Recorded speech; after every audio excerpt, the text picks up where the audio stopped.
বিরাট কোহলির ভয়ঙ্কর সুন্দর ছক্কার বল সজোরে গিয়ে লাগে মাঠের বাইরে থাকা নিরাপত্তা রক্ষীর মাথায়। তারপর কি হলো? ঘটনাটি ভারতের ব্যাটিং ইনিংসের 111তম ওভারের মিচেল স্টার্কের সেই ওয়াইড বলটিতে আপারকাট খেলেন বিরাট কোহলি। দৃষ্টিনন্দন ওই শট অল্পের মধ্যে পরিণত হয় ভয়ঙ্কর শটে, কারণ তা বাউন্স খেয়ে বাউন্ডারি লাইনের পাশে থাকা নিরাপত্তা কর্মীর মাথায় গিয়ে সজোরে লাগে। ওই নিরাপত্তা রক্ষী দর্শকের দিকে লক্ষ্য রেখেছিলেন, বুঝতেই পারেননি কিং কোহলির ছক্কা তারই মাথা ঘুরিয়ে দেবে।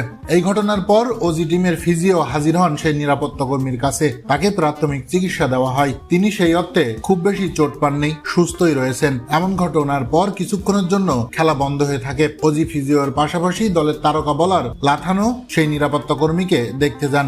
এদিকে গ্যালারি থেকে ভয়ে ভয়ে তাকিয়েছিলেন আনুশকা শর্মাও। মাঠ থেকে আফসোস করছিলেন বিরাট কোহলিও। তবে এদিন এ ঘটনা বাদ দিয়ে প্রায় 16 মাস পর, যেটা দিনের হিসাবে